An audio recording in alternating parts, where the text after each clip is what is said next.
All right, here we are with another Radha Krishna Roundtable. It's been a minute. Hey, friends.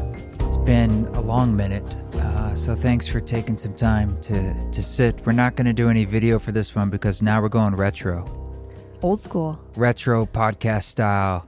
When podcasts, people were like, what's a podcast? You're just a nerd doing RSS feeds. My first podcast was, oh my God, Sound Healing Bites.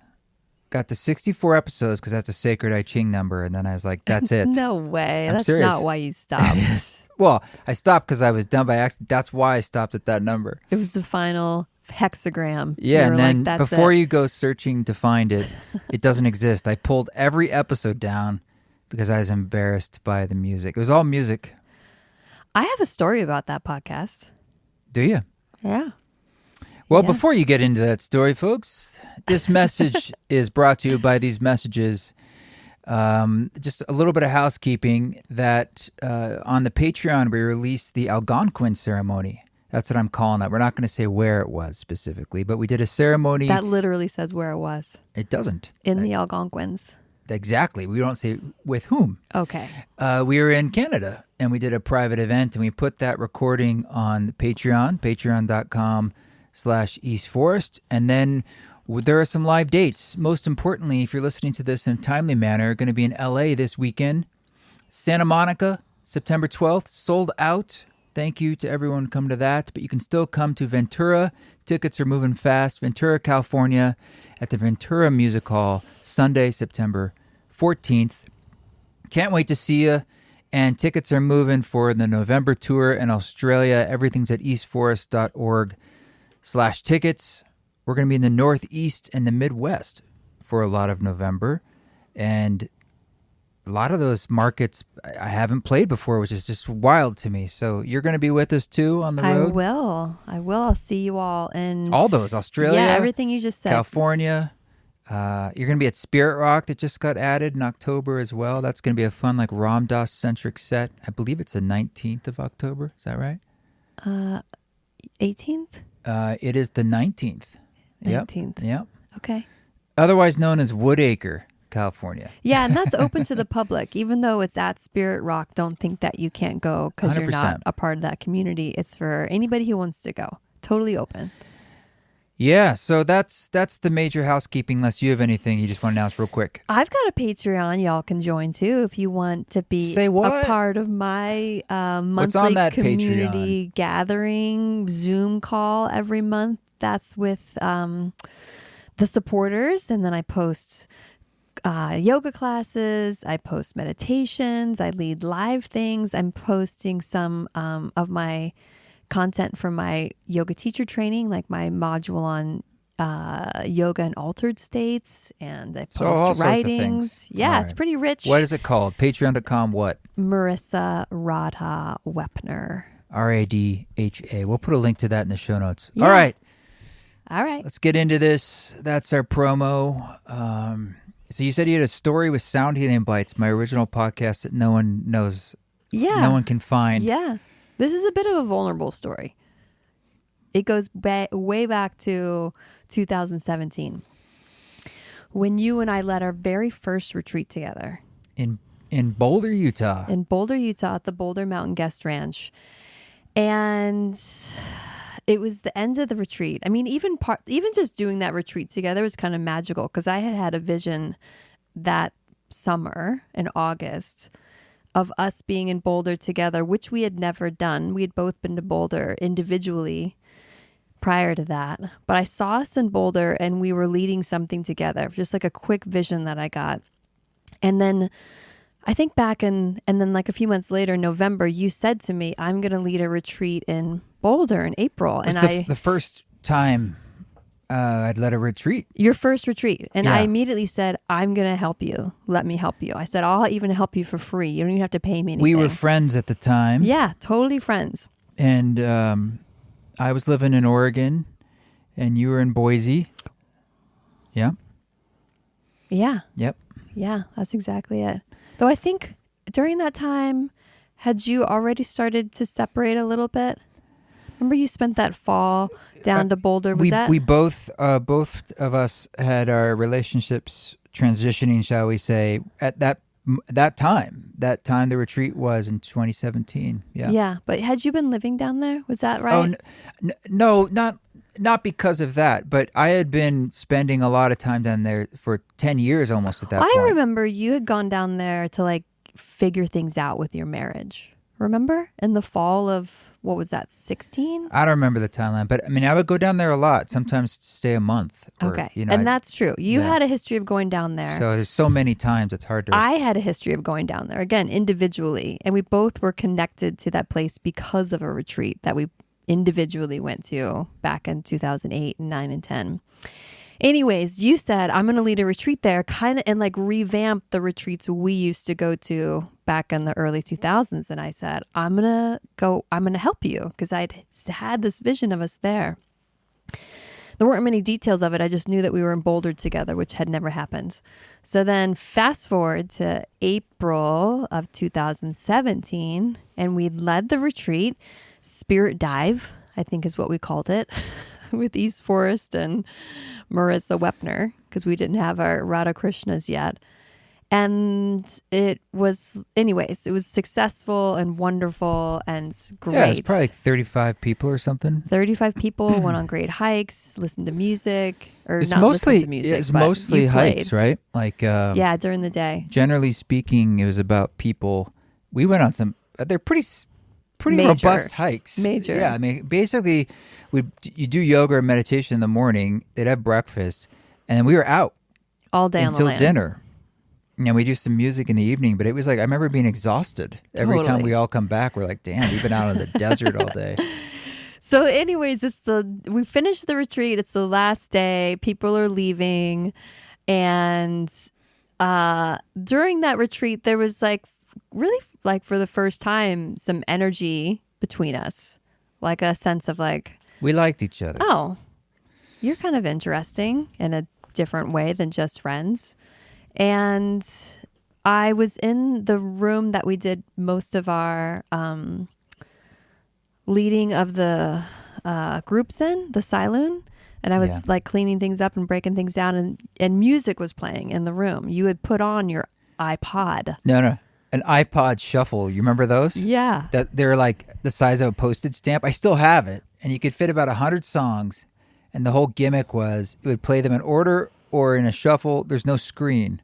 Yeah. So you just kind of, Yeah. a pretty cool device, actually. It was amazing. So And it your would just- iPod shuffle was plugged in for House some music. reason. House Yeah, music. it was like house music, and nobody was in there but me, and I was starting to put away the altar and tidy up and things like that.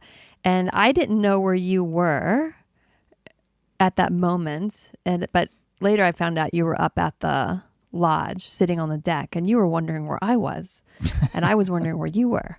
And I was sitting in the saloon, and this song comes on, and it's your voice, obviously. I think on the iPod shuffle, it's all your music. And you repeat over and over again the phrase, I love you. And you're singing it. I love you, I love you, I love you. You know, it might have been I love you. like unreleased music, like ceremony tracks from back in the day. I don't know. Because I don't have a song that I know of that just says I love you over and over. Well, I Similarities. swear this was your music, your voice, your songs. And it really kind of like hit me. It was so intense to hear you saying that. Basically, it seemed like to me over and over again in this song. It was a really powerful moment.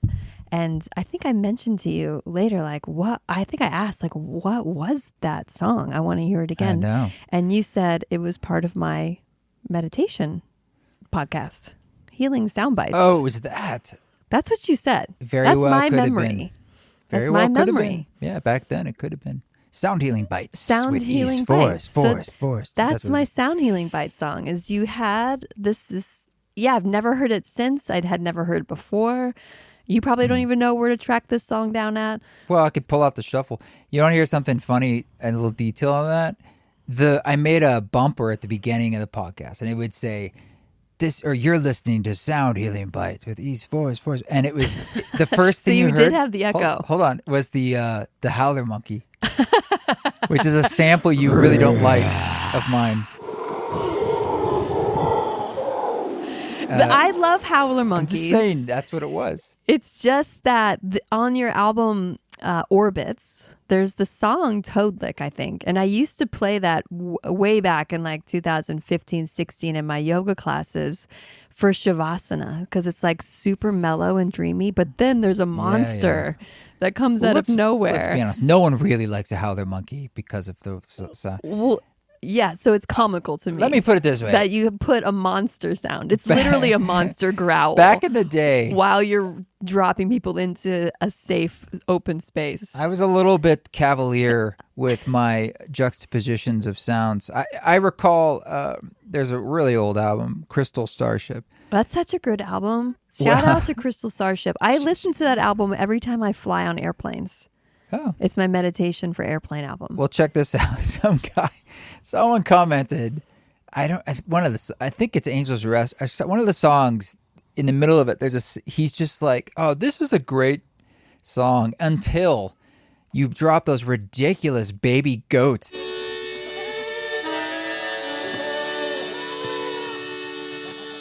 Who wants to listen to a bunch of goats in the middle of your song? Wait, what song is that? One of those songs does have like fireworks and like goat. Yeah, there was a goat that was born that morning at this place I was at in upstate New York, and I got the sounds of like this goat's first.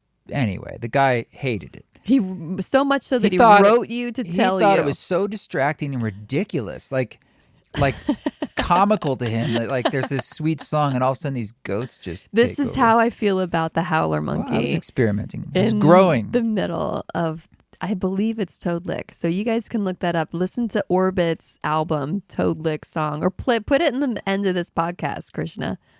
The Howler Monkey. The Howler Monkey song.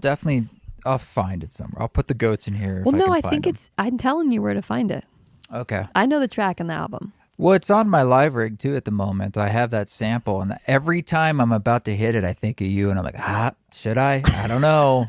I don't know. You can do it when it's like bassy, crazy, dancey. Well, I can do it whenever. But you can, and you. Well, yeah, sure. It depends on what. Why are we talking about this? Oh, sound healing bites. Anyway, I got to 64 episodes, and I wasn't that into the music. I took 10 of them. And I put them out on a record that's one of my least favorite records, but it's called Music Meditations. But there's 2 songs on there, 2 that I like, maybe 3. Wait, some of your old songs are going to be on this new release? No, it's an old release. I'm saying the old album called Music Meditations that I never see getting many spins. Aren't you releasing a meditation album soon? Nice segue. But no, aren't you? Yes. Okay, what's that called? Lovingly Guided. Lovingly Guided. On Halloween night. Okay. That has no relation to Halloween. Wow. Semyon. Till I can come up with a relationship. So Lovingly tracks with guided meditations. Yeah, because on the Patreon, we do a lot of guided meditation on our monthly council and some of my privates and otherwise. And so because of that, I was often developing. I'm always sharing new stuff there, like from ceremonies or otherwise, and I'm playing around with it. And that's one of the great things about the council. And I had all these meditations that were already like with that music and many other music. But I thought it'd be cool to do a release that's only music from Lovingly, it's guided. It's walking you through a meditation. What's so wonderful about music and meditation is just when you listen, you're just listening. It's presencing. When you put your attention onto music, that is a meditation. And so it makes it a lot easier and more emotional and more fun. So there are 8 meditations, and it's sort of like one a day, and there's a bonus one, but you can use it however you like. One a day for a weekday? Yeah. A week? And so I have a lot of meditations. Sometimes they've been on the podcast, of course, and the podcast has been a bit more irregular, and I think I'm trying to find a new footing with it, which we can talk about. Folks love your guided meditations. You've really developed yourself as a meditation teacher. We've done hundreds on. Yeah. It's like once you do that many, eventually you step back and you're like, oh. Can I ask about process? Yeah, but I just want to say, I hadn't put any on Spotify and stuff since a little album called Still, which was 3, and then Meditation for Chaotic Time. So just those 4, and that was That was 2020. It was a while ago, so I thought it was Yeah. overdue. And you did my guidance album, which is On Spotify. 4 meditations. Yeah. Yeah, but Spotify, I'm upset with them right now because they won't pay me for any of those streams. Not even like a Because you're under 1,000 fraction streams a month or something. I know. We could talk about So if you're that. gonna listen to my meditations, listen on Apple because they'll give me some kind of Or even better, penance. one last plug, hire you in person. You do a lot of coaching remotely, and Yeah. you're in high demand, but you might have a spot or two opening soon. Yeah. And you just have to reach out to you, and that's where you can do not just meditation, but all sorts. It's really whatever you need. But sometimes meditations, like my client today, he asked me to help ground him and lead a grounding meditation. I'm like, you got it. Do you record those, like just on Zoom? No, because it's a private. No, for them. No. You I could don't. though, right? We could. If they wanted could to. We could do a recording. We could record the session for sure. But no, I don't just record them because it's private. I meant if you wanted to redo the meditation. Yeah. kind of Well, my thought is actually, I was going to do this week a grounding meditation for my Patreon. And I was going to Totally. throw it up there for them. Totally. So then they can listen to that anytime. Yeah. The counsel for me, my Patreon, is almost exclusively audio recordings because that's what I'm into. That's what you do. So I'm making recordings, sharing recordings. And what I've been getting really into is sharing and developing a lot of the stuff from live shows because we've been touring more and things happen that are beautiful. And, we stumble into these musical spaces and I wanted to amplify it. And that's one of my only places to be able to do it. I do it a little bit I'm going to do it a little more on the podcast here. But fucking Spotify killed my podcast, I think, because they think I was doing copyright infringement on my own music or something. They never really told me. Yeah. But that's what stopped me from sharing more music. That's right. Now I'm just like, fuck it. Yeah. I'll just share as much music as I want because whatever. Yeah. That was about a year ago. They took down your show because you had music in it. The whole show. Yes. It's gone. It's Yes. not, you can't find it. Yeah. You can't search it. I can't even re-upload it. Yep. Really, really annoying. And just for the record, Spotify Podcast, which they call Spotify for Creators, is completely separate business entity, everything from Spotify Music. So, I mean, I guess that's good because, Spotify Music side, we could talk about Spotify. I know a lot of people have opinions on it. It's an important piece of our livelihood. Not for me. They won't pay me anything. Well, I They just took used to. you out to dinner last night, so it's part of our livelihood. Let's put it that way. That was so sweet. You took me out to dinner because it was Maya's birthday. It was the anniversary of the Your day daughter. I gave birth. Yeah, your 22 daughter's not even years home. ago. We're like, let's go out to dinner to celebrate your daughter. Hey, it was a big day for me. It was my first Congratulations. child. 22. Yes. Yeah, congratulations, Maya. It was a big day 22 years ago when it happened. Yeah, 2 things. absolutely. Also on my Patreon, you've recorded me teaching classes during our retreats, and I put those recordings up on my Patreon, which I think is such a fun offering. And then I wanted to ask you, when you're leading your meditations for your council and your group, are you stream of consciousness? What do you mean? Am I making it up? Yeah. Are you just dropping in? Yeah, flowing? there's no scripts ever.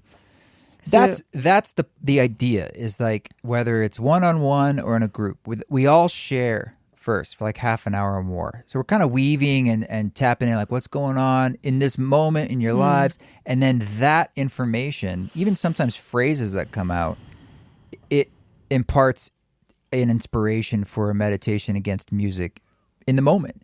And to me, that's what makes it feel really alive. It's customized in that way. Yeah. And when I What- do them by myself, it's the same thing. There might be a general like theme, like meditation for chaotic times. It was years ago, but I just remember that was literally that weekend. Everything locked down in Yeah. COVID, March and I was sitting 2020. right here in this chair, and I was just feeling like the, oh my Freak God, out. are we gonna die? What's happening? And I literally grabbed the mic, hit record, and just started going to some music. And so I find that they're best when they're not thought out or scripted. And if you can tap in yourself, like you're actually going in those layers internally, the meditation, so to speak, when you get into the things, the spaces, that's when like something really like emotional, you feel it emotionally. Completely. I get the same experience teaching. And ideally, that's exactly what's happening to the listener. They're in the Yeah. real time with you. I was in a non-meditative state, and I'm taking myself into one, and then I'm feeling things. But that's probably I don't know. I've never jived. I don't think I've ever once in my life written a meditation script. I wouldn't even know how. I've learned from a script originally with Yoga Nidra back in 2002. That's a very specific thing. Yeah, it was, but the script in doing it that way. You gotta watch that cable. I know. When it keeps making a dong dong. You was wrap it helpful over to me. the edge there. Okay. Yeah. There you go. All right. Okay, now you can relax. Save people's headphone bangs. No comment. Yeah, you've got a lot of great meditations, and you're very skilled at that. I love this. Like, I love guiding Shavasana, that experience at the end of a yoga class. In the moment, me teaching it, I get into such a uniquely like spacious, dropped in present space. Ooh, it's so good. Correct me if I'm wrong, but what I think is so brilliant about Shavasana, like all of yoga to me, I kind of would sum it up like you're doing the whole class to prepare for Shavasana. Totally. And that is a metaphor for what it is. You're preparing for death. All of yoga and life is preparing for death. Well, the phrase Shavasana is corpse pose, right? Corpse death, preparing for death. But the powerful part of, you really want me to talk about the power of Shavasana? Because I can go on. Not TMI, but yeah, right. Sure. Well, yes, the yoga poses, all the movement that you're doing are opening. It's like clearing and tilling the soil of your energetic body. And then when you lie there, still, all of your prana reorients to where it needs to go to bring you into the most harmonious state of being, mentally, physically, emotionally. But then in Shavasana, you're dropping into deeper brainwave states from alpha and beta down to delta, theta, which is the meditative space, the altered state of consciousness, same as psychedelics, where you can implant subconscious programming. Neuralink? Are you speaking about Neuralink? I don't know anything about Neuralink. That's the chip. But you just made me think of frickin' Andrew Huberman and how he co-opted Yoga Nidra. What did he call it? Oh, come on now. He didn't co-opt it. He did too, and he apologized for it. He owns First that off, he did. He did too. His partner, I believe, is a Yoga Nidra teacher. Yeah, that's probably who smacked him around a bit and said, "What are you doing? You can't rename an ancient technology like you came up with it." But to his credit, he owns the fact that he totally colonized That's why I don't know if that's totally co-opting he said it when himself. You say it. No, he had a turnabout. He said, "Listen, guys, this was at Eudaimonia last year. We were there. We saw him speaking at somewhere in it." Didn't he use the word Yoga Nidra? He said, "I'm claiming and calling out for myself that I took straight Yoga Nidra and I renamed it," whatever his phrase was, like deep rest state or something like that. I have a different memory of that presentation. He said, "You're right. I shouldn't have done that. And I was afraid that people weren't going to be open to what I wanted to teach about this technology if it had the name Yoga Nidra, and I shouldn't have renamed it." Okay. Is my memory, which I give him credit for. All I can say is the one time I've had one-on-one personal conversation with him, he was a very self-deprecating man.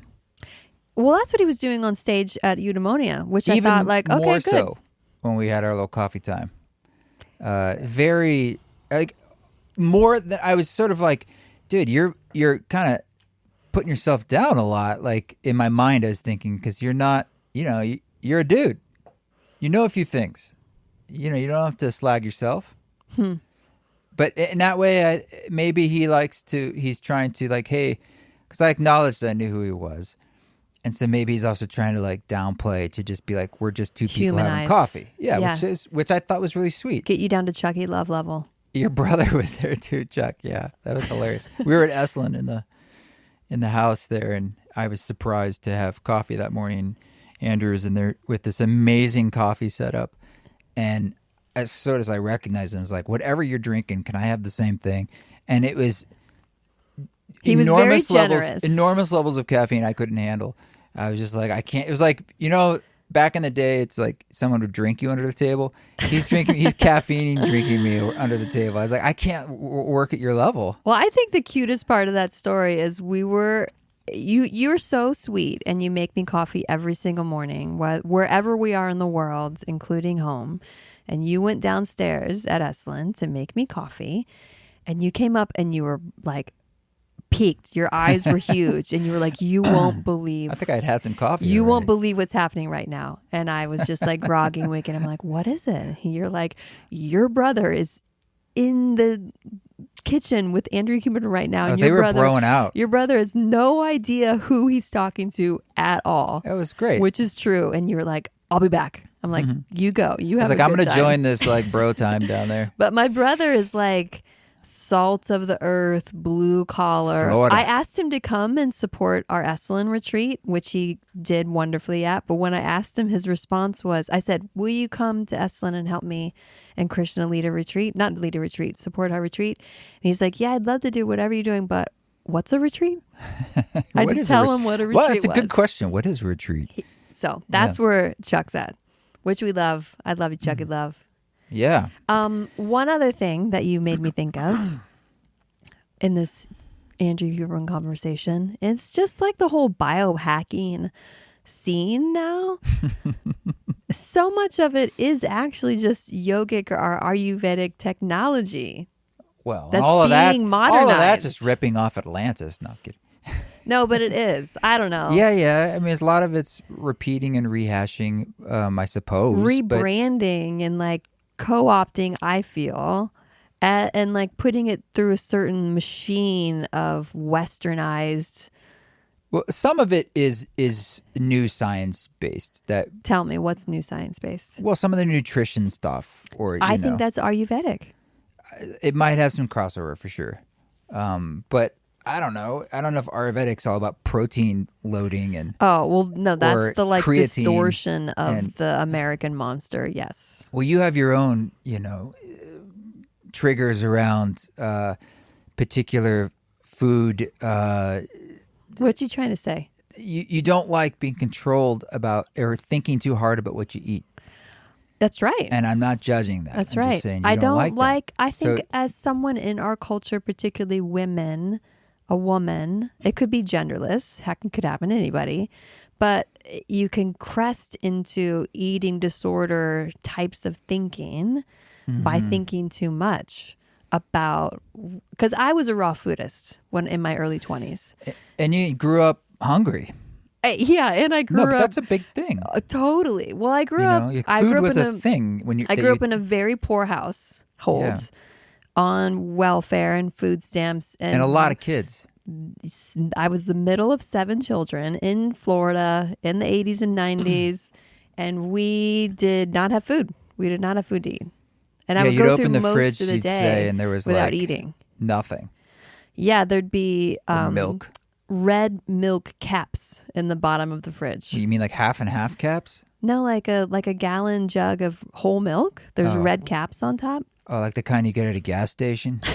Well, Circle K milk? No, like, what's it called? Save-A-Lot. We had a grocery store in Florida called Save-A-Lot. Yeah. Or like Food Line or Publix or Winn-Dixie or Piggly Wiggly or whatever. But that's like the classic milk is red milk. That's how I see it in my mind. Whole milk. Whole milk. Straight up milk, yeah. So we'd have the caps to the gallon jugs, but no gallon jugs. That's terrible. Or ramen. It Just was like ramen noodles. No, it's just like, you just learn how to be hungry. My point is that would have an influence on your perception of food naturally. You know what as changed an it adult. more though is being a raw foodist, actually, because that was the first time I really tried to like care or think about what I was eating, and so it went from nothing to a pretty extreme diet. Yeah. And I noticed that it had increasing degrees of intensity. Like first it's like eat raw food. Great, check. Okay, well now you can eat raw food, but don't eat any raw animal product like carpaccio or sushi. Okay, now that's gone. Okay, well now eat raw food, but no, still no raw milk or honey, and all that's gone. And then it was like, well, now eat raw food, but don't combine fruits and vegetables. You can't eat watermelon and salad at the same time. So it's just like seems like this like cascading, like you're never going to get there type of obsession, which I didn't like. So I think you're proving my point that that's your background. There's everyone has their own sort of baggage around food, I suppose. Yeah. And I'm mindful of the ways in which eating disorders can creep in. Like sometimes I think of, and I don't want this to hurt anybody's feelings, but like being a raw foodist or being a vegan is a way to mask an eating disorder. Whoa. Red lights. I think that sometimes because it's about control of food, and it's like a socially accepted kind of way of controlling. Well, to play another side of this coin, just eating today, if you're paying attention, you have to be a kind of detective, because big food, or any food generally speaking, is playing with your... It's not all truthful. Like the word natural ingredients means nothing. And so you have to understand what things are. It's very difficult to do. And then we get into all sorts of like processed issues, let alone just from a nutrition point of view. Everyone has to come up with their own ethos. If you even have the privilege to be able to make these decisions about what kind of food I want to put in my body. And then forget about going out to eat, which we just did. We do it all the time. We're on the road. Yeah. That's probably some of the worst food. Yeah. It just tastes Cisco. great. Yeah. Everywhere. Very rarely is it organic, especially even at the fancy places. Totally. You got a farm-to-table type restaurant. Yeah. Yeah. So you could look at this in the biohacking community even just from a supplement point of view. I remember when Tim Ferriss years ago, I heard him say something like one of his resolutions or something was like, no more supplements. Huh. Because he was taking so many. And Do you think like, he's still stuck to that? I have no, this was many years ago. But ideally, you are doing it through your just food. Well, I didn't start to take supplements until we started dating. Well, recently we went to a natural... Yeah, but when we got together, you're doctor. kind of supplement guy. And so I was introduced to like magnesium or fish oil or... I take the basics. I take some fish vitamin oil. D. I try to take magnesium. I try to watch my vitamin D level. Those would probably be the main things. And then I went a couple years ago now to the functional medicine doc and got all the panels of all the things done. And she said, take a multivitamin and take zinc and take calcium and take this prebiotic. So I've been kind of doing that since then. Yeah, well, I had problems though. I was trying to alleviate particular problems. Like fish oil was about depression and how my brain felt, and my heart, of course. And your skin. Look at that skin. Hey, I might have a lot of high LDL, but hey, look at this skin. So what's LDL? Cholesterol. Oh, a lot of fats on the inside, but boy. It's just oozing out of me from the inside, these fats, and it's... Would you get that high LDL from too much fish oil? I don't think so. I think it'd be the opposite. I think fish oil is one of the things. There's a long list of the things that are supposed to help your cholesterol. Mm-hmm. I do them all. It doesn't help my cholesterol. I have this genetic issue with cholesterol. And I'm now at an age in my life where, the doctor actually can finally pump me into that calculator. They have that calculator about your risk of a cardiac event in 10 years. Yeah, you said something ridiculous to me. I think it was last night. It's just, this is what they do. I'm just told you I know. I'm low because I'm not too old. Yeah, but what were we doing? We were having something that was like a treat. We're having Budino. And you were like, well, this is going to increase my risk, my extreme cardiac event risk. And I'm like, Jesus Christ. I thought it was a funny joke. Enjoy you take a lot of my jokes way too seriously. No. Listen to me. I think I responded to you, don't curse our food. Because when I was a raw foodist, there was a woman that she was like raw foodist extremist. And when people were eating food that wasn't raw food, she would say to them, that food is poison. You're poisoning yourself by eating that. That's terrible. So that's the same thing when you say right before we're about to have dessert that it's going to cause you to have an extreme cardiac event. Well, there's no punchline to what she was saying, but No. And I said to her, I said, listen, what you saying that to people eating their food is worse. Casting that spell is worse. I totally agree with you. I agree with you. So anyway, biohacking. I don't know anything about biohacking. I know yogic things. But you don't like it. Well, it's just it seems so alpha bro-y. Well, it's a little, I suppose, maybe archetypically masculine in that sense of like control. Right. Optimizing, maximizing. I don't know. I'm more of a like middle ground person where it's like parts of it I really appreciate and parts of it I totally agree with you. It gets to be a little heavy-handed and very physical. It's the escalating scale too that you can never reach. With the raw food, it's like you're gonna biohack, but then there's always something else to optimize, and that's just exhausting. I think that for me does more to my damage to my mental health than not wearing blue blocking glasses, for example. Probably. You want to turn that mic a little bit? There you go. Yeah, I would agree with you on that. Well, we don't have to. We're going to a biohacking conference in Australia, so to speak. I'm playing, I believe, at Wanderlust in Gold Coast. So typically we meet some cool people and there's get great some people pretty in these dope fields. like samples. We got some samples of we have samples lying around the house and I always don't know where they're coming from. And so there are these mushroom samples. There's all these companies doing mushroom things and I don't even know how or where we get them, but this one was from Canada, which some of them are, which is they have beautiful, more forward-thinking laws, but it didn't say on the package what was in it exactly. What did it say on the package all? I wish I would give a shout out to the brand, but I don't remember. It was like a name that wasn't a name.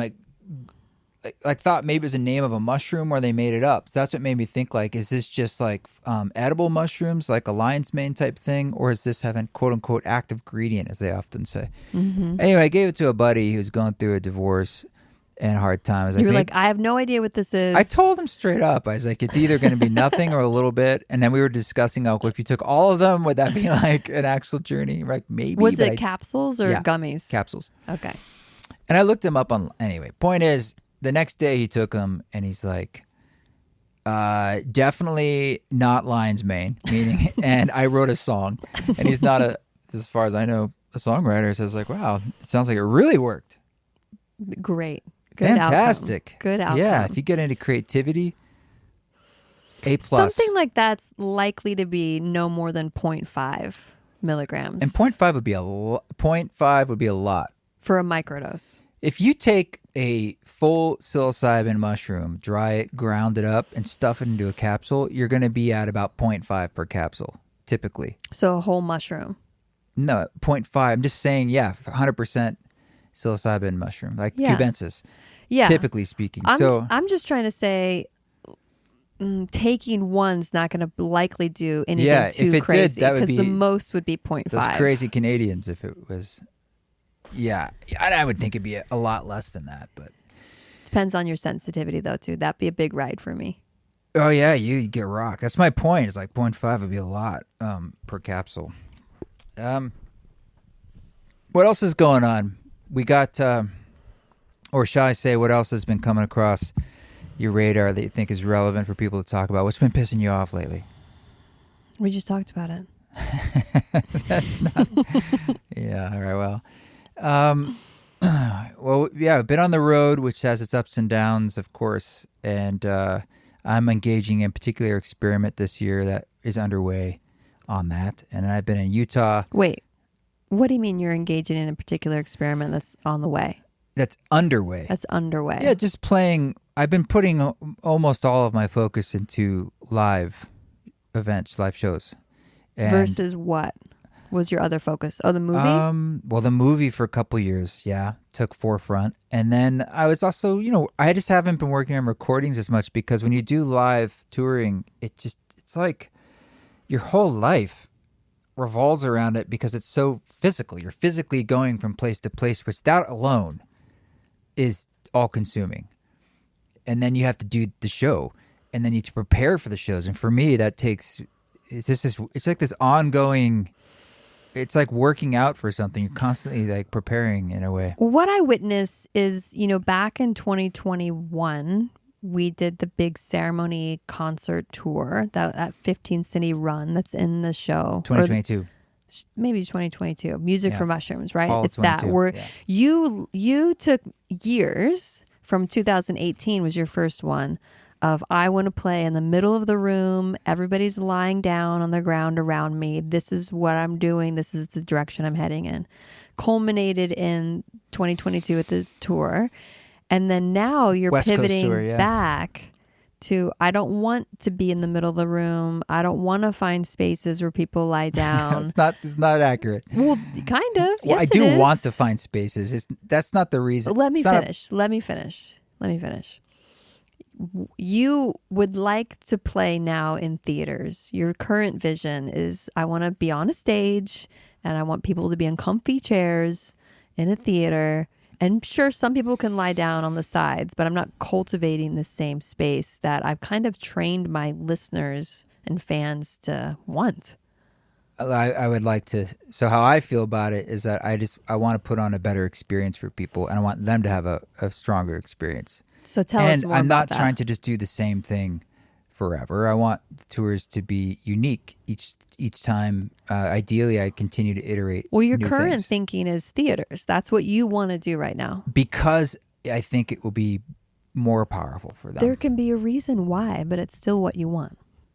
Yeah, but How do you feel like it'll be more do, powerful for them? I want to do special event lie down still.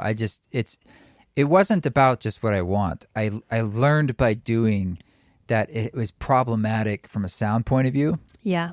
And that's not great because I want them to have great sound, makes a great experience. And it was problematic from a price point of view. So people that pay a lot, and I don't love that. Yep.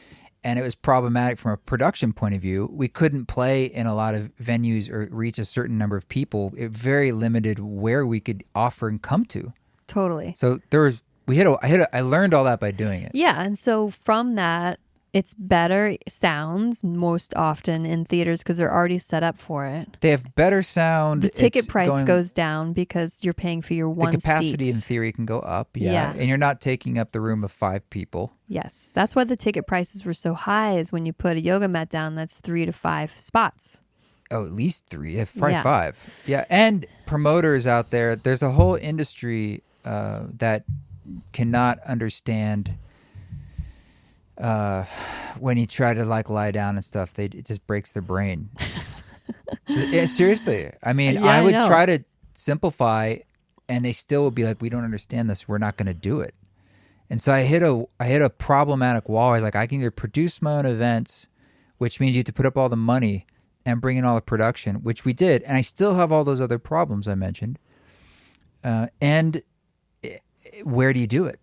Yeah. You have to start finding like warehouses and stuff, and people are like, "Oh yeah, that sounds cool. Do it." I'm like, "Well, it's a lot of time. I don't have the team to put that together." And then the sound, you were putting like quad speakers around, which I still am into the immersive audio. It's just like when you have a piano in the middle of that, there's obviously some issues with feedback and time delay, and so if the room gets big, now it's a real problem. If it's a small room, you can get away with it. Yeah. But now the economics get all messed up and people are spending a bunch of money. And I didn't like the vibe of, super expensive tickets. So, look, anytime the ticket's really expensive, it's because the production is super expensive. Yeah, you're not pocketing a ton of money. So it's always just like, this is what it has to be to do the show. Yeah. And even with that, there's so many costs and partners going into these things. So it's wild. So your upcoming shows, California and in the Northeast, Midwest, and then what's going to happen in 2026. Hopefully we'll come to the West Coast and the Mountain States too. Mostly what we would call theater-ish, or like you're on stage. Music halls, seated shows is the approach. Yeah.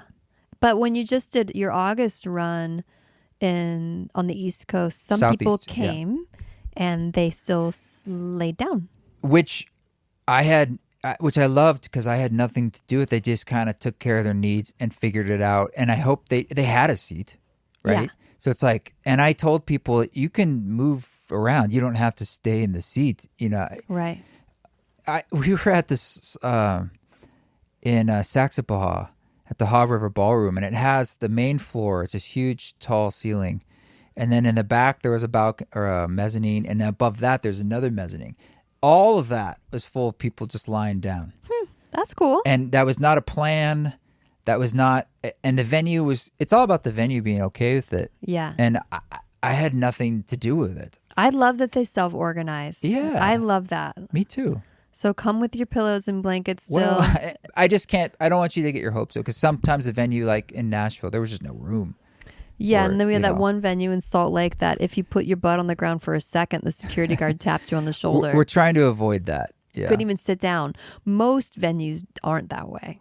No, most are pretty cool. So, but we're learning as we go. And but the North Star here is, what's the best experience for the listener, for our community? What's the most powerful experience we can do?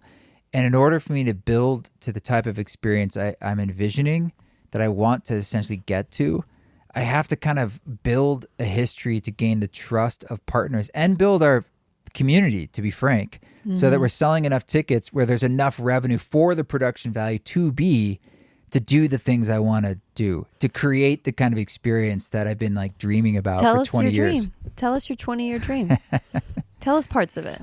The Cliff Notes is some of these beautiful larger theaters are usually around 3,000 seats. Name a theater. Which one? Beacon Theater in New York. Yeah, okay. The Schnitz in Portland. There's many. Schnitz. Arlene Schnitzner Concert Hall. The Egyptian in Boise? No, higher tech value than that and bigger.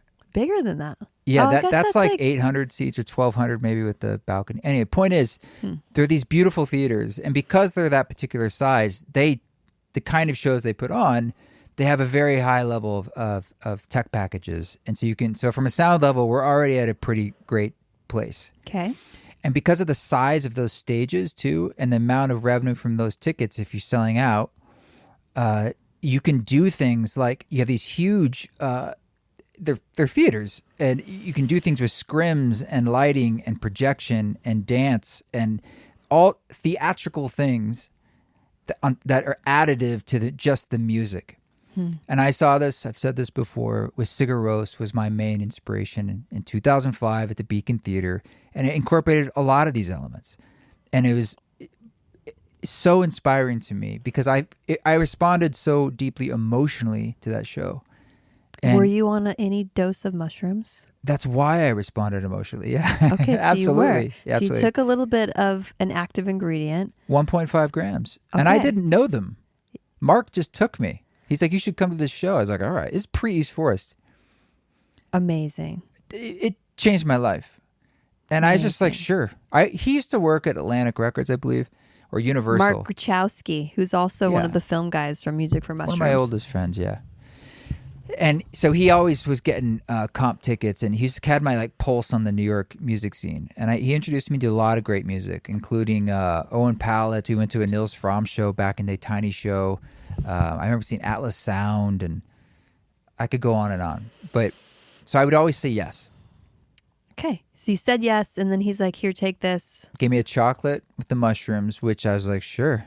And then in my comfy chair. In your comfy chair. In the balcony. You can have a great experience on mushrooms in a comfy chair. I think I did because I was in a chair. I wasn't having to stand and look around and get tired. I could just relax. Yeah. And just literally drop in. So what was the moment during that show where you're like, holy shit? Oh, which moment? First. The first moment they were playing behind the scrim, which is an old technique where they're just like shadows, and they're doing one of their classic tour, their second album, the Parentheses one. So I mean, incredible record, which I didn't know, and it was just building and building and building. One of their amazing post rock builds, and so there were many moments.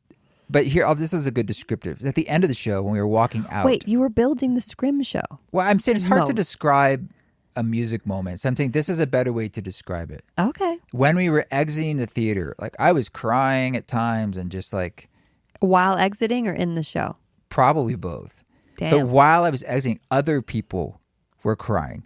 Wow. In the stairwell in New York City. And I mean, it was one of those things where you're looking at each other I mean, whoa, like I feel it now. And like I remember there's this guy, this random dude who we both looked at each other. Normally he'd be like, "What's up, man?" And we were just like, "That was so amazing." Like, oh my God. Like, and I don't know if I've had an experience with live music at that level since. I've had really amazing experiences, but one where it just floored me on all levels. And I walked out. I was on 77th or something in Broadway, Upper West Side. And I walked down to 59th, right below Trump Tower, which is Columbus Circle. And there's a little fountain there. And I just sat there by myself because I was just stunned. I was like, I can't just like get on a subway or go home. I was like, I just have to like, I don't know what to do. I sat there for like an hour or two and just like let it land and was just like, I have to change. I want to change everything I'm doing with music. Everything. And it was the mushrooms that helped me do that through music. And it wasn't the first time I had an experience with music and mushrooms combined like that. It was the first time in the live space. And that's what informs the direction, the creation of East Forest. It was a major milestone in inspiration about where I'd like to take what I do in the live space for people. So your dream is to replicate that. No, it's theatrically. Replicate the sensation. Replicate just the awakening. The depth. Yeah, that's what I mean. And the artistic depth, too. That's what I mean. It was really like, because they, as far as I know, they're not making or setting out to make mushroom music, right? I've heard them say even like, we're not saying anyone should be doing drugs at our shows or encouraging that, but obviously people do. They're like, we're just playing this music we want to be amazing. And that's indicative of like art when it's at a high level like that. Well, it's universal. Yes, and like I listened to a Here and Now Ram Dass podcast years ago, and Ram Dass is talking about psychedelics in the 70s, and one of the things it's doing is enhancing your experience of listening to music. 100%. One of the beauties of opening yourself in that way is you get inside the music, and things happen that don't happen when you're just totally sober. Oh yeah, I mean, like I've talked about this a lot, but I think that the music is it's a non-dual psychedelic language. It's almost like you're giving these powers that are unseen ways to work in our dimension. It's their clothing, it's their language. Mm-hmm. So it's not just that it works, but it's like it is it. Mm-hmm. It's what it is. It's a fucking doorway.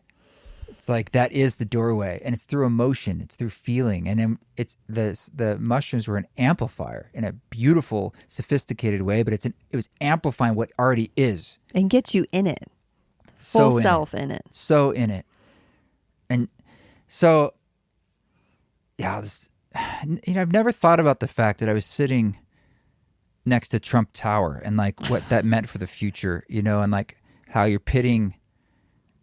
And here we are today. How many years ago was that? That was 20 years probably. 20 years ago. 20 years. And now that guy who is just some like tabloid New York guy that everyone, you know him, but it's like whatever. It's just this rich real estate dude who's more of a celebrity. It's now like the thing that the work I was inspired to do then, that's the way I want to be countercultural and fight back against it. And it was looming there right next to me the whole time. Like, oh yeah, we're going to be paired up in a way. We all are paired up. But it's like, it was right there and I wasn't aware of that energy. And it's a black phallic tower next to this flowing water, fountain I was sitting next to. The fountain was there before Trump Tower. All right, Columbus so Circle. What's the mission? Now? Well, no. What mission were you given sitting at that fountain? I don't want to presume, but I think we all have soul missions. I want to hear what you are presuming. I think just lay it out there. I think what's tricky if it's difficult to summarize a soul mission because it's too reductive, because I feel that if you had to reduce all of our soul missions, this is about love. But that's, that can mean a lot of things. But I don't know, it has something to do with using music in a popular way to bring more people, including myself, the whole time, like part and parcel, I'm on the same journey, to recognize what we already are And that in itself is the medicine or the awakening that helps us break through the delusion that is literally killing us. In the face of, you said, recognize what we already are. In the face of, like sitting next to Trump Tower, while in the shadow of something so opposite of love and awakening. Yeah, I mean, lost in delusion. But what's even crazier is like, it's That's within love it's too. within him too. It's technically. Yes, sure, of course. It's crazy to think that like everybody graduates, even Trump. It's just going to take a long time. That's a rabbit hole I don't want to go down in this moment. We've seen those But AI yes, videos. we can where agree. He's love also, and there's mighty injustices occurring. He's a very damaged man. Oh my God. So in the face of something as tantamount as a giant phallic dark tower, you can find the source of love and inspiration and beauty and truth within this reality. Yeah, and there's something about the water, right? It makes me think of Bruce Lee. Well, water is feminine. Be like water. No, water is of the earth. Like water is like pure mother. Like the source of all life is water cascading out of the earth, like a human from a vagina. It's like water from the earth is You said it. vagina.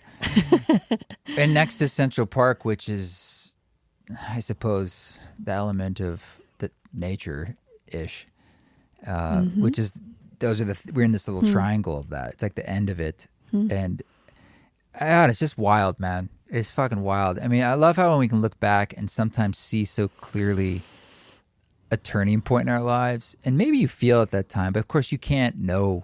You knew that was a powerful moment. I did, but I didn't know. I didn't know anything about how can we, what's about to come. No, but it created in you, again, a mission. Like created in you the sense of I'm changing what I'm doing. Yeah. And I'm going in this direction. I don't know how. I don't It's know where it's happened going to take me. Twice. And that was the first. That was the first. Well, it happened a couple times on mushrooms where I didn't know what was, it was just like, wow. It was a huge inspiration, but it was like so personal and psychedelic that you're just like, hard to describe, where I'd be listening to music and I was on mushrooms, and not the whole time, but there'd be a moment where I was like, I'd fall into this thing, this moment, this with the music and the sound and the experience where it's just like so important, what I felt. But it was so powerful and so broad and psychedelic. I could never just be like, it was this, I'm just like, it was a feeling.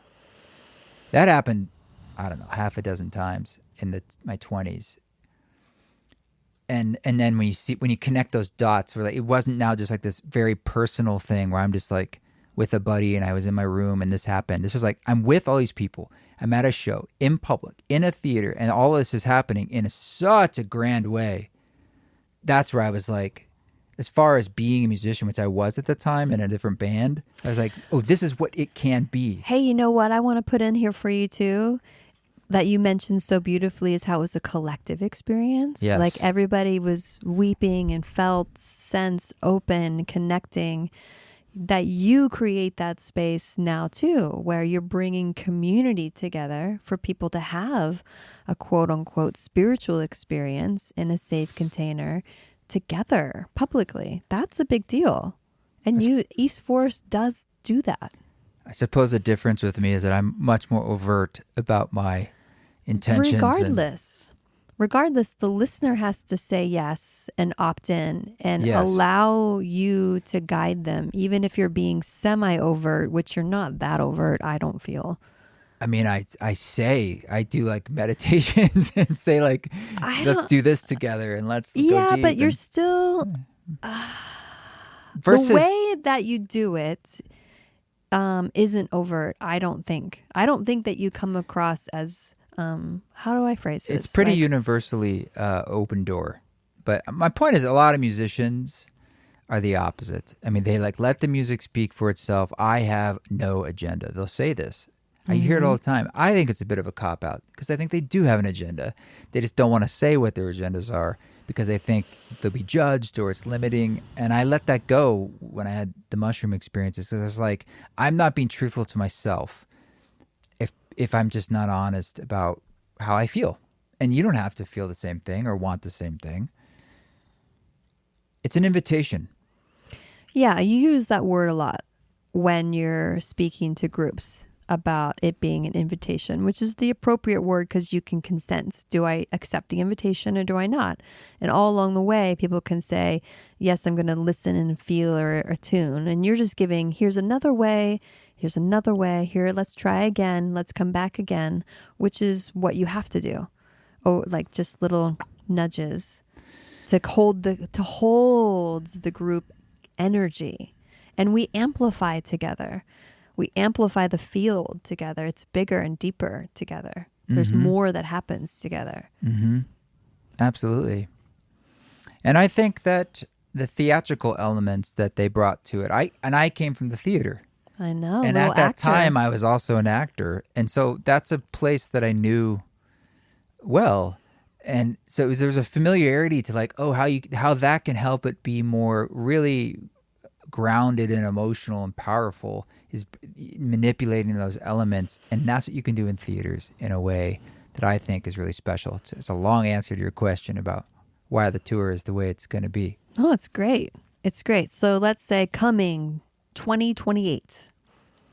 Oh, I'm going to answer that. This is even crazier. Okay. When I was setting up stuff in Utah the other day at the bathroom, the famous bathroom, and I like all the artwork and stuff. What do you mean the famous bathroom? The art, Your bathroom? Yeah, I finished in my bathroom in southern Utah. It's famous off between grid. me and you. Oh, it's very famous. Who yeah, is it? Between us.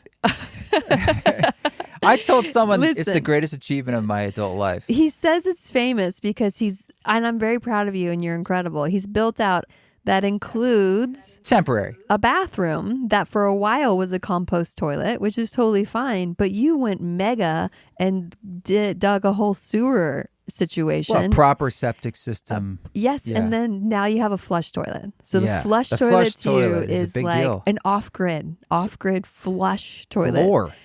There is lore about this, I'm sure. Yeah. Wow, where? In the Akashic Records. This toilet, it's like a video game portal. Like if you ever get to have a moment of relief on this toilet, Anyway. you'll know why it's famous. I wanted to make the bathroom nice. I was putting up all this art. And What'd you put up in there? anything I had, but I found like this folder that had old stuff, like, little postcards and stuff. And a few of those I put up, but in there was this, those notepads you get from a hotel. And I went to my grandmother's funeral in Chicago because that's where she, Grandma Jane. yeah, May my she rest in parents, peace. this is a long time ago. This is probably, I don't even know, 2012, 2010. But my parents took us, and she wanted us to stay. She was specific. She had to stay in the Drake Hotel, and I want to be buried in the Rose something cemetery. So we all went, and we're staying in the Drake. Where's the Drake? Where are we? Downtown Chicago. Okay. And there were these notepads, and I guess was feeling inspired. And on the notepad, these small notepads, I'd written all these little tiny notes, and there's like several pages of it. And it was planning out the future. So it said 2014, and it was all about like this much revenue from shows and this much from this, and then I'm gonna do this, and it would have like all these scribbles about ways to describe it and how the show could be, and it went year by year, Yeah. and it went up to 2020. Okay. It was eerily accurate, and then I turned to the back, and it said 2025. And I was like, come on, no way. And I was like, and I couldn't remember. I was like, did I write this recently? Or did I is there possibly a way? There's no way. Even if I wrote it recently, it doesn't matter. It said off-grid utopian dream or something like that. I'm on the No toilet. way. I'm on the toilet reading this. Because I put it in the bathroom. It's like, oh, it's something fun to read. And I'm like, this is blowing my mind. I wrote it all out. And then I naturally, what am I thinking? Like, you better write out the next 10 years. I'm serious. It's like, So you got to write this. did you on the toilet in that Not moment? yet. This is just a couple days ago. Well, you got to go back to that toilet and write I'm it down. still struck by this notepad from the funeral of my grandmother. And my grandmother's photo, her yoga certificate was right there on the wall. Yeah. And you put her here on the table. It's really Yes. beautiful in a yoga pose. Yeah. And me not even recognizing while she was alive about her yogic-ness, how intertwined our souls were. At the time, I couldn't even open my obvious eyes to that. And now I'm like, oh my God. Well, she's looking out for you. Grandma Jane would say we're kindred souls. And I would say, yeah, she's watching to see what you write down on that notepad. And she's like, all right, sweetie, you got it. You got it, sweetie. I'll make sure you get that. She's the voice in the song Four Senses. You haven't put that song out. Yes, I have. What's played it on tour. What's the one you played live? Four Senses. What album is that on? It's on Love Bomb. Yeah. Wait a second. Ba-da-da-da-da. I'm talking about the phone call song. Yeah, that's out. That's on Love Bomb? Yeah. I thought that you made that up recently. No, that's me playing a song from an album. So you just started playing that live. 2022 tour. Yeah. Yeah. And I still have the sample, so every now and then I play it. But yeah, I just kind of, with a lot of the things live, I try to sometimes redo the music in the live space. Well, now I need to go back and listen to the Love Bomb version. Yeah. It's so sweet. Yeah. Anyway, just trying to say, like, it's so wild, whether it's a Sigur Ros or the notepad, where you can look back, and I mean, that's something black and white on paper, where like, it's you just didn't know. I have something similar. Tell me. That I have a journal from when we were starting to connect in 2017. It was a journal from like, October, November 2017. And I wrote down, Trevor and Marissa will go to the Ram Dass retreats in Maui. When did you write this? 2017. Well, okay. Yeah. And then 2018, we were there together. And you were hanging with Ram Dass. Yeah. Yeah. Yep. Yep. And I remember thinking then when I wrote it, like, wow, there's no way this can happen. I felt the same thing. I remember people telling me in Portland when I lived there that someone went, and I literally remember thinking in my head, like, oh, I don't have the money, or I would never be able to go to that. Like I just thought it was always sold out and it's really expensive. And now fast forward, I'm teaching at the Ram Dass retreat in Boone, and you're performing at the Ram Dass retreat. You are the yoga teacher. That's my third time getting to do that. It's such an honor. You killed it, by the way. Thank you. You killed it. You have such like poise. Power is poise, and you have a lot of poise. Thank you. Yeah. It's a total delight for me. I love leading large group classes like that. I know you do. You're good. Especially for Ram Dass. Yeah. You know, for Maharaji, for Hanuman, it's like if I can be of service to this satsang, you betcha I'm going to show up. Well, I know. We're looking for some more places to do some additional retreats, and that's an active exploration. Love Esalen. We're just thinking, like, is there an East Coast, or is there international, or a way to host more people? Listeners know of a large-scale retreat center. And we say bigger because when they're really small, economically it's tough because it gets quite expensive. We want a room capacity like 80 to 150. I'd say 100 to even up to 350. Okay. But in that range. And people can stay on site or nearby, but we're all able to get together, and it's not a hotel conference room. Yeah, and we can all be in a room and have the sound and experiences together, and ideally a really powerful nature element. Yeah, we love that. Because we've always had that at the retreats. So message us, info@eastforest.org, O-R-G, if you've got a retreat space recommendation. And God bless everyone who has a small, beautiful retreat. I just led one in Ireland with 19 people. Yeah, that's a different type of thing than what we're putting out there. But you had a great experience out there. Very powerful. Yeah. And intimate and lovely and super magical. Like literal, actual magic. Yeah, like tricks? Like the rings or the cups and the balls? Like rabbits and hats.